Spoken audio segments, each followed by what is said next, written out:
Yeah, I'll make it a quick update because I'm going to preach in a minute. But I thought we'd just tell you a little bit about what's happening at Sheteo. You know, Sheteo is this coffee bar I run with a number of churches in Montpellier. I would say probably the main thing I do. And this year has been incredibly encouraging. You may remember a number of years ago, I prayed that more people would just get involved in Sheteo and own it, because it was getting to feeling like everything was going through me and a comfortable position to be in. And that really has happened. There are lots of young leaders from different churches who are coming onto Sheteo and putting things on. And we've been seeing people coming a lot into the bar, but like almost every day of the week, no, every day of the week, there is something happening in Sheteo. There's an event, there's an activity. Monday, I recently discovered a bunch of people actually praying upstairs, which I didn't even know about. And at the end of the day, Tuesday, we have Christian Union in there. Wednesday, we have a guy running a French conversation with people, not French conversation, French pronunciation with people, help migrants, people who are moving to France to actually speak French. Tuesday, I forgot, I run an English conversation group, which is about 20 people coming along. We're sometimes quite tight on space. Thursday, every 2 weeks, there are crepe in English, pancake gospel evenings, where just a couple of people come along, play worship music, they make pancakes, give them out for free, and just invite people in from the street. And it's just been packed with people who come in and they talk about faith. And I was just looking at an email today that just the amazing things which are happening in those conversations. And Friday, sometimes they do the same thing, or they have another group that comes in, does games evenings, and that sort of thing. I mean, those are obviously the fun activities which happen, but the feeling of the place is just fizzing with stuff happening. As we would say in French, it's the place to be now. In Montpellier, lots of people, non-Christians are just coming in and getting involved. But alongside that, we're also running things like Alpha. We started an Alpha course in October last year, and we had quite a lot of people from the English conversation, from the Spanish conversation, other people from those groups coming along to join Alpha. So we were about 20 people, and the Alpha course went well. I think we had about 15 staying till the end. Get to the end of the Alpha course, they're saying, what do we do next? We don't stop.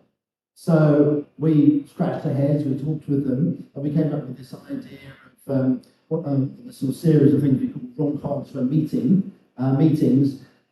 Basically, evenings where we look at the moment where Jesus meets someone. There's that that first meeting with someone in the story of the Gospels. I mean, the first one I did was the Samaritan woman, and that was we've done several other characters, and we've sort of done the evening with a clip from the Chosen, which you may have seen. So it's livened it up a bit. Then we look at the text together, and then we discuss it. It's just so encouraging seeing what's happening in Sheteo, and the number of people who seem to just be coming in. They just want to be there. They want to know more.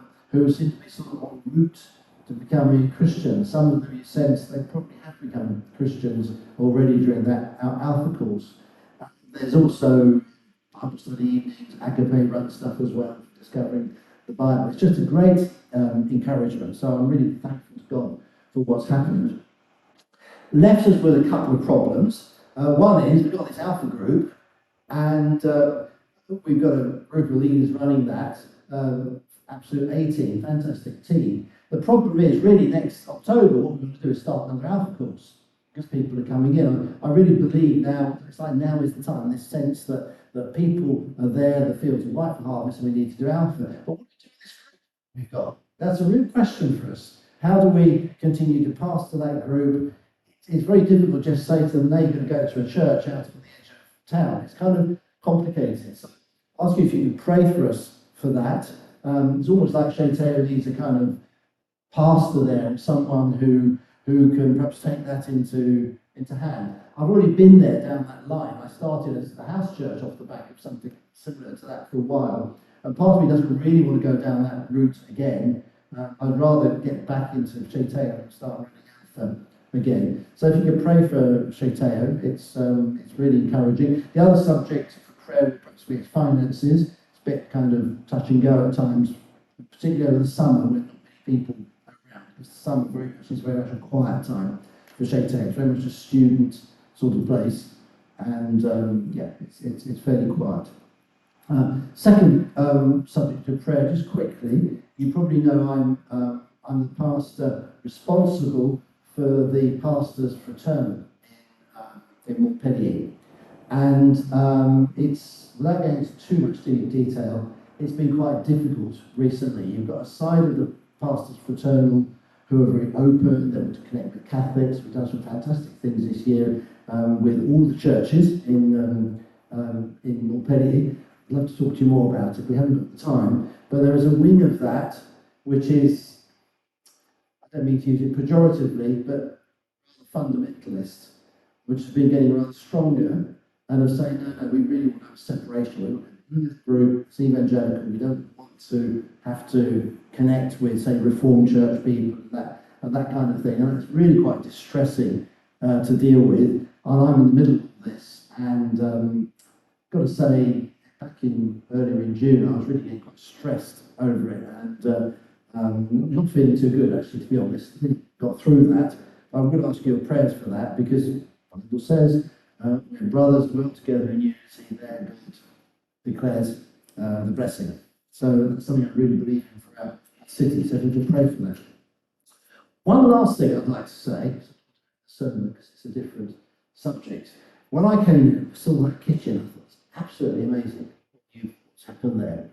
And I've been at Westborough for 40 years, it must be almost since. So, more than, yeah. And I know I think we all know that in recent years, for various reasons, the current side of the congregation has shrunk a bit. We're aware of that, and it's hard. But something else I'm also aware is going on is that people seem to be coming back to church. I was down in Bristol last weekend at another church, and they were saying, there are people just coming in. There's nothing we've done. They're just coming in, and they're becoming Christians. In fact, we're getting to the point where we're doing an appeal every service because people are just turning up and becoming Christians. Something does seem to be happening at the moment. I don't know if you've heard about that in the country. There's even signs of that in France as well.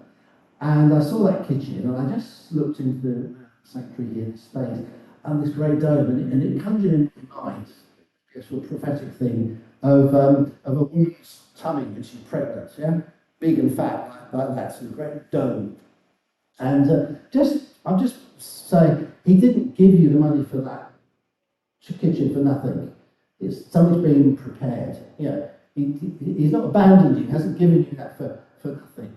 There's something pregnant here that needs to come and give birth. Maybe it's not something you're seeing just yet, but I just say, don't give up. Just believe for that, and just follow God in whatever crazy things He asks you to do, so that people can come and become Christians. Okay, it's just a thought for you.